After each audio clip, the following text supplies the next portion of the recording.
Good evening.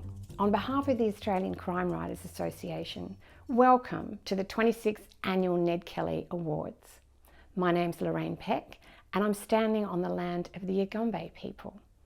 I acknowledge all Indigenous people and pay my respects to elders past, present and emerging. We're all standing on Aboriginal land and we're a very proud country. Now, back in 1996, a group of hard-boiled crime writers, publishers and journalists got together for a really long lunch. They told each other stories, they told each other lies, and they came up with a cunning plan to celebrate the best in Australian crime writing. They dragged in our most infamous outlaw as their patron saint, and the Ned Kelly Awards were born, Australia's oldest and most prestigious crime writing awards. Now, if you win a Ned Kelly Award, you can become a household name. Peter Temple, Helen Garner. Peter Corris, Jane Harper. Peter Doyle, Gary Disher. Helps if your name's Peter, obviously, but you're getting the gist here. The Ned Kelly Awards are a really big deal on the Australian literary calendar. And this online broadcast has been hosted by Ned Kelly Award winners, luminaries like Michael Robotham and Christian White. Which brings us around to me and why I'm here, and you're wondering, who the hell is this broad? Well, last year, my first book, The Second Son, won the Ned Kelly Award for Best Debut Crime Fiction. It's true. Here's the trophy. That day really changed my life because it was a beam of light down into the darkness that most authors go through as they're trying to work out if they can actually write a second book. So it was an incredible validation and a joy. And as it happens, I did manage to write that second book and it's coming out in April next year. I could tell you it's called The Double Bind, but you'll forget that straight away, so I won't. Right, what do we got to do next? We have to celebrate. So I want you to fill your glasses because we are going to celebrate the incredible authors who have been shortlisted tonight across 4 different categories. We really, really wish that they could all win, but we don't have enough trophies. Even so, all of you shortlistees, it's an honor just to be shortlisted. So please lean forward in hope and trepidation and good luck. And now I'd like to introduce you to the newly minted chair of the Australian Crime Writers Association. An acclaimed journalist and author, she's had over 3 million of her words published in magazines and newspapers all over the world. Imagine. She's written 3 non-fiction books, and her first crime thriller, Where the Truth Lies, was nominated for 5 separate awards, including a Ned Kelly Award in 2020. A former book selection editor for Australia's largest newspaper, she's also the host of Murder Monday, a crime writing series with the Sisters of Crime. Hello, sisters! And she's the associate author and co-host of the 10,000 member strong Global Girls Online Book Club. Let me introduce you to the woman with the best crime writing name since Karen Slaughter. I'm talking about Ms. Karina Kilmore. Congratulations to all our wonderful crime writers, not just those writers who entered the Ned Kelly Awards this year, and there were 135 of you, but all authors around Australia, published and unpublished. It's no mean feat to write a book, and it often takes years of dedication and determination.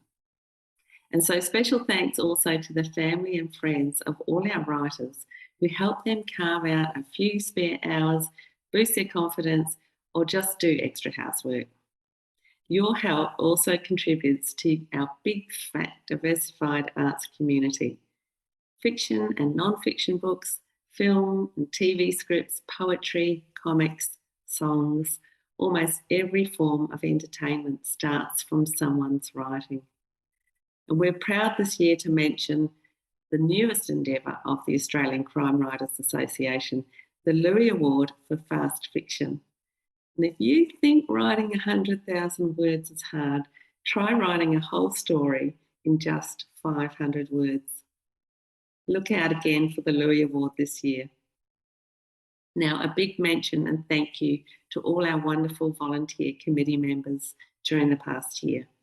Dave Wish-Wilson, Jackie Horwood, Georgina Hayden, Alan Clark, Tara Mitchell, Claire Bayer, Jock Sarong, Rochelle Jackson, and of course Robert Goodman, our immediate past chairperson and ongoing mentor to me as I now take on this role.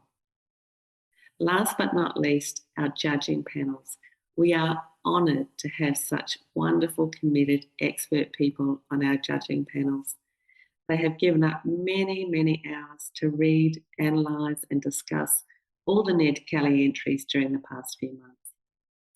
To get to where we are tonight, the announcement of the 2022 Ned Kelly Awards for Australian crime writing.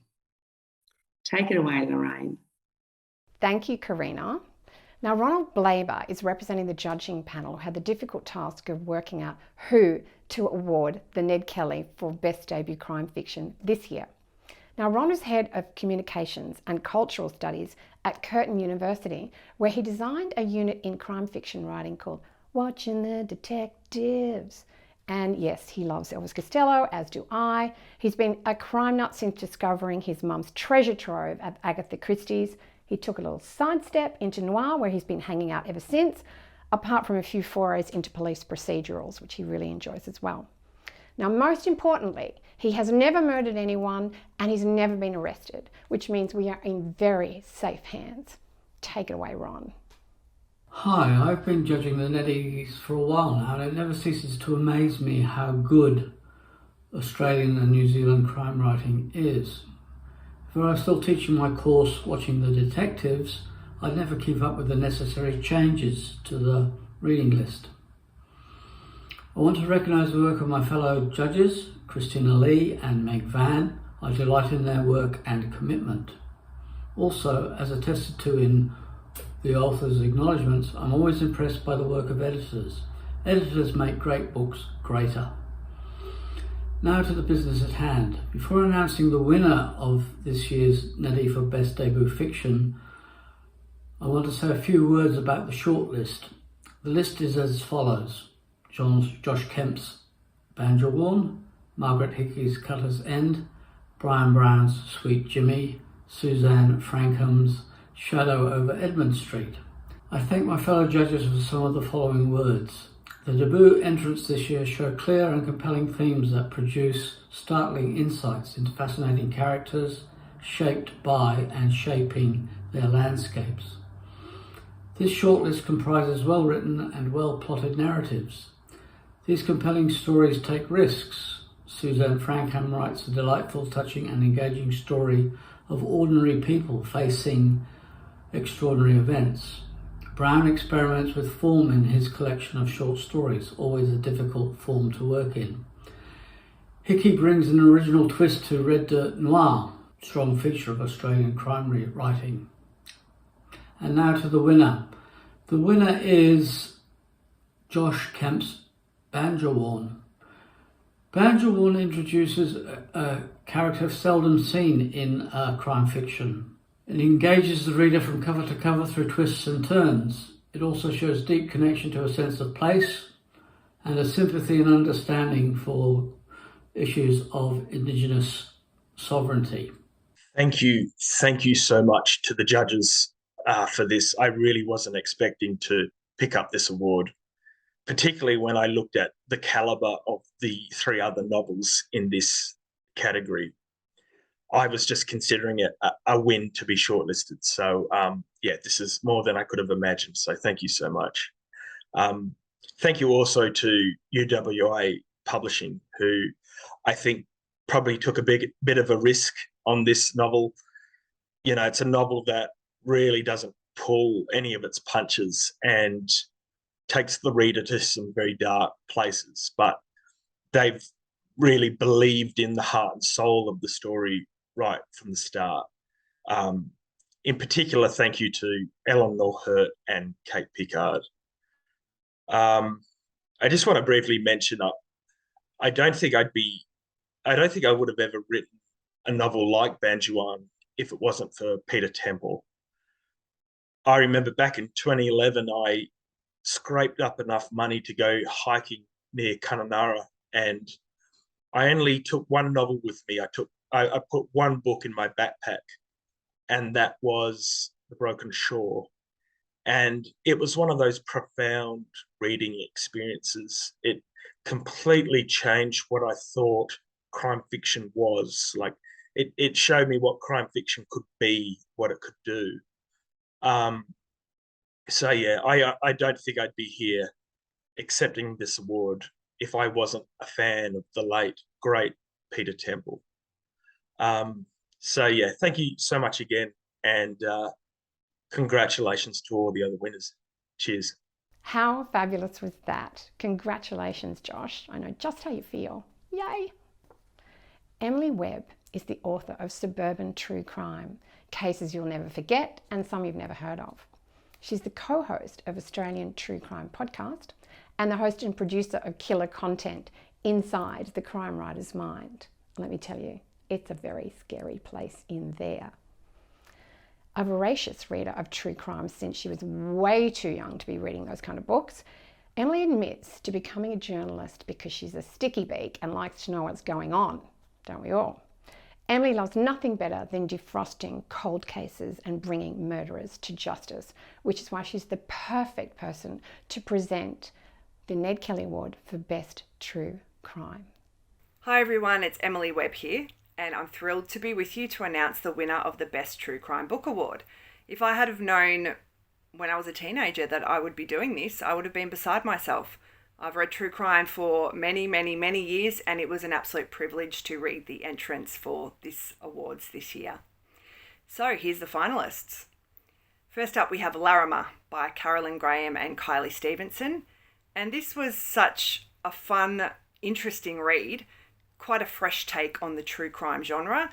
And it's the author's quest to find out what happened to a man called Paddy Moriarty, who disappeared from this tiny, tiny town called Larimer. The next book is The Mother Wound by Amani Haider. Now this is an incredible memoir. It's Amani's thoughts, lived experience and journey into understanding what happened in the aftermath of her mother's death at her father's hands in an act of family violence. Amani looks at lots of issues, her parents' relationship, her relationship with her parents, and also family violence in the context of her family's history. It's an amazing read and a very important read too, so congratulations, Amani. The next book is Banquet by Debbie Marshall, and it's the untold story of Adelaide's family murders. In true Debbie Marshall style, she goes in deep. This is a big read. It's a dark read, and it's exhaustive about these murders. Debbie has gone to places where people have possibly not dared to go and probably didn't want to go, because it is lifting the lid on something incredibly uncomfortable about these family murders that are notorious, and we still don't know a lot about the people involved in this web of criminals and pedophiles. So congratulations, Debbie, on this exhaustive look at these crimes. And the final book on our finalist list is A Witness of Fact by Drew Rook. And this has some parallels too with the family murders. Drew's taken a deep dive into the life of Colin Manick, who was the chief pathologist for South Australia. A peculiar man, big ego, and also wasn't really qualified to do the job he held. He gave evidence in hundreds of cases, and that determined the fate of many people. So this book was so interesting. I did not know much about this, and I always appreciate it when I get a fresh take on a subject in a true crime book. So congratulations, Drew. Now, the winner is Debbie Marshall for Banquet. Congratulations, Debbie. This is an absolute testament to your determination and also to honouring the victims and the families of the people affected by these crimes. Thanks, everyone. Enjoy your reading. It's an honour to have won this award, and I'd like to acknowledge my co-authors for their incredible work. True crime is a hard space to work in. Poet Robert Louis Stevenson said that everybody, sooner or later, sits down to a banquet of consequences. Well, South Australia, your banquet is served. The family murders, 5 serial killings that we know of between 1979 and 1983. Victims aged between just 14 and 25. Abducted, drugged, held captive, all subjected to unspeakable savagery before their murders. 4 of the 5 family murders remain unsolved. Only one man, bookkeeper and mummy's boy Bevan Spencer von Einem, whom I interviewed in prison, has been convicted for one murder. But was he simply the fall guy for the family? What was going on in South Australia? Banquet was a challenging, heartbreaking and sometimes dangerous story to write. I chased pedophiles and sexual predators, challenged police and the judiciary. I'm calling for an inquiry in South Australia to see just how far this rot has its roots in elite soil, and to try and find justice for victims and their families, to whom the batons of grief have passed for more than 4 decades now. It is, as my lovely late mother Moni said, time to break the silence that keeps the truth hidden. Sensational. Congratulations, Debbie. Our next presenter is Sarah McDouling, Category Manager of Children's and Young Adults Books at Booktopia. She also edited newsletter Crime Buzz for many years. Now, Sarah loves nothing better than reading, writing, selling, talking about and writing about books. She also loves kicking back from the safety of her armchair and solving murder mysteries. But it's all smoke and mirrors. There's a dark secret lying behind her beautiful face. Sarah has attended a total of 6 How to Host a Murder parties and been revealed as the murderer on 4 occasions. All relevant data suggests that at 66% of the time, she's a successful murderer, which is why she's presenting the Ned Kelly Award for Best International Crime Fiction. Hi everyone, I'm Sarah McDouling and I'm honoured to be announcing this year's Best International Crime Fiction Award. Our shortlisted titles this year are Case Study by Graham McRae Bernard, published by Text, a compulsively psychological cat and mouse game between therapist and patient. The Heron's Cry by Anne Cleeves, published by Macmillan, Book 2 in Anne Cleeves' thoroughly absorbing Two Rivers series. The Maid by Nita Prose, published by HarperCollins, a captivating and charming whodunit with a very original heroine. And finally, Cry Wolf by Hans Rosenfeld, published by HarperCollins, a riveting thriller from the mastermind behind The Bridge and Marcella. And the winner is... That was my makeshift drum roll. I hope you all enjoyed it. The winner is The Maid by Nita Prose, published by HarperCollins.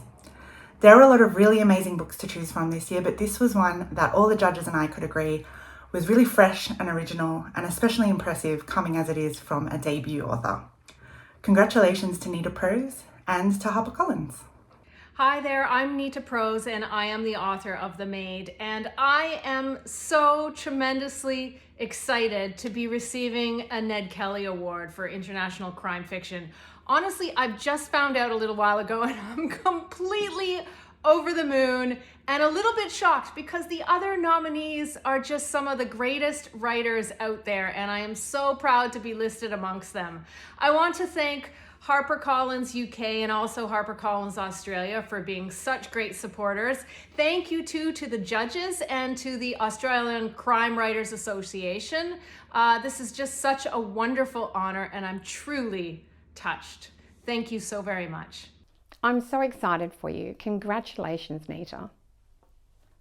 Well-known documentary filmmaker David Collins has been hooked on crime since reading Dashiell Hammett. He believes crime fiction can reveal a powerful social commentary, and he's at his happiest when he's got a great story to film.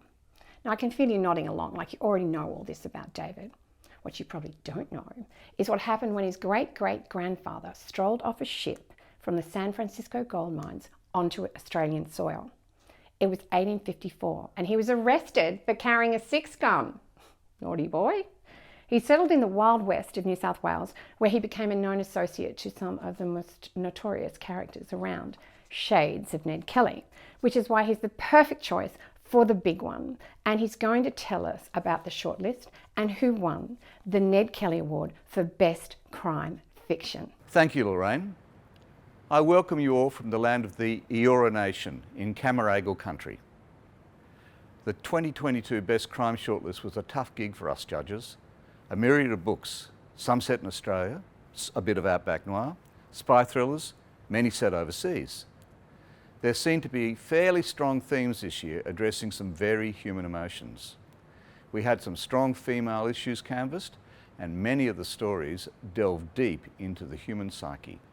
So, our shortlist for the best crime fiction is The Enemy Within, written by Tim Aleph, published by Simon & Schuster. Investigative journalist John Bailey is doing his best to turn his life around after losing the woman he loved. He has a new job. He's given up the drink. He even has a dog. But then the federal police raid his home with a warrant granting them unprecedented powers to take anything they want, including all of his electronic devices and passwords.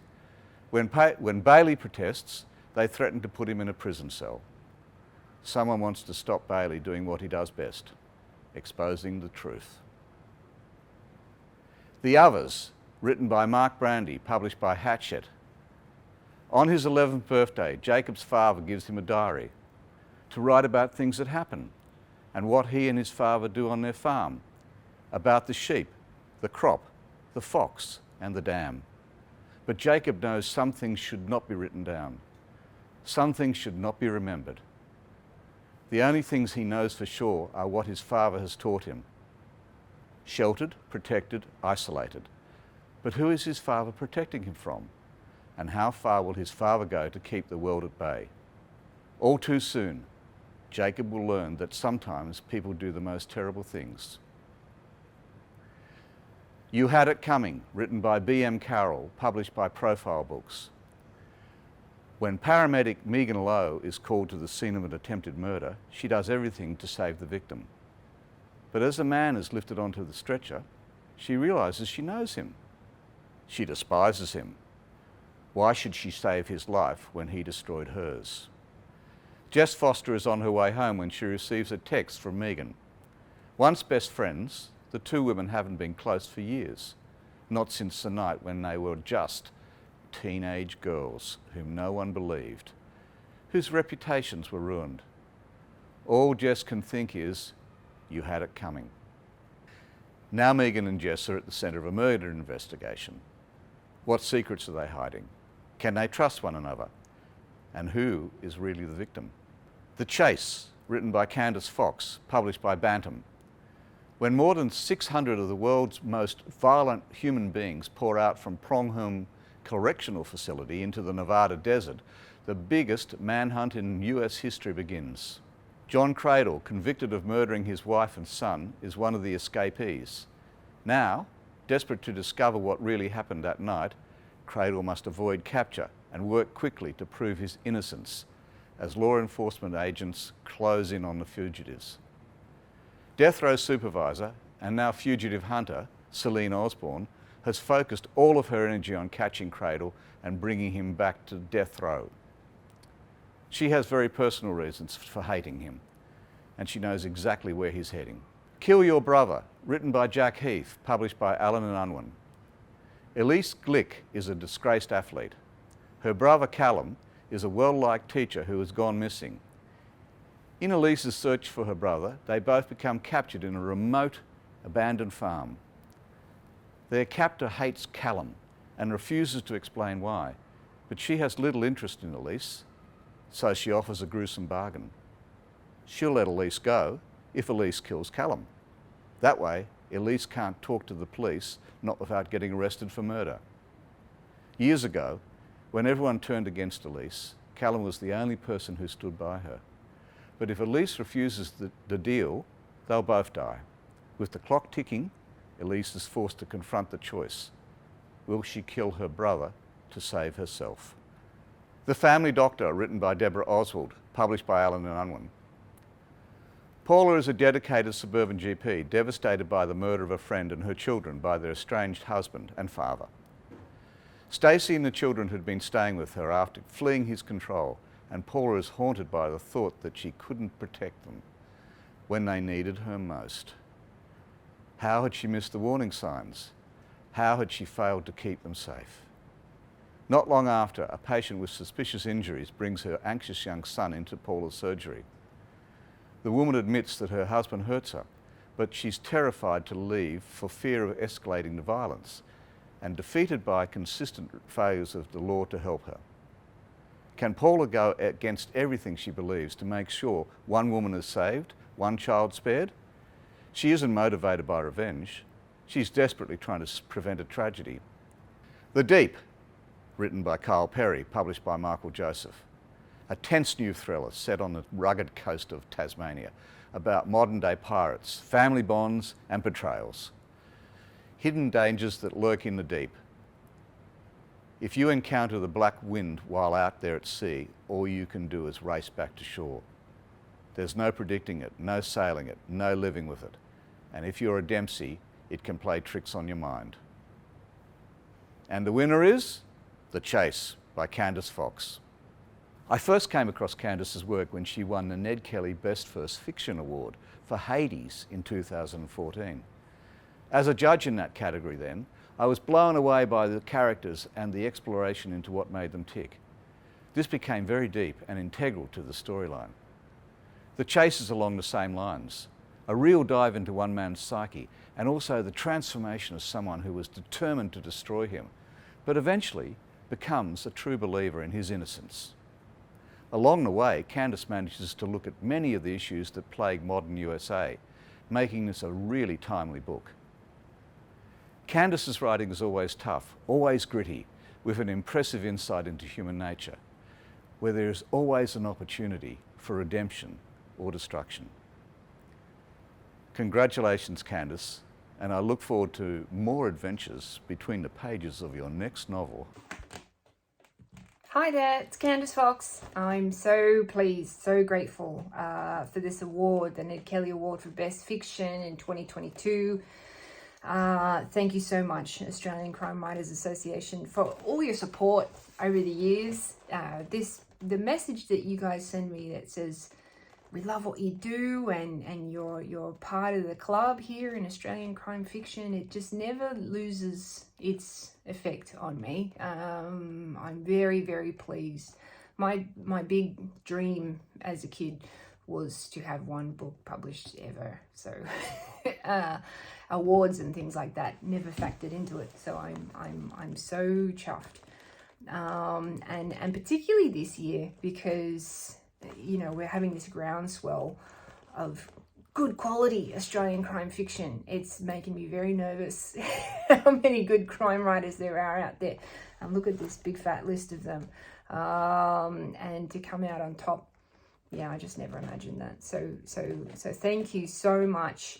Everyone who's looking at this list of writers in this award, please go and read those books because they're good books by good people. And thank you so much to my team, Gabby Nair and Bev Cousins, and again, just all my publishers, all my agents, and thank you to the Australian Crime Writers Association. I'm very, very grateful.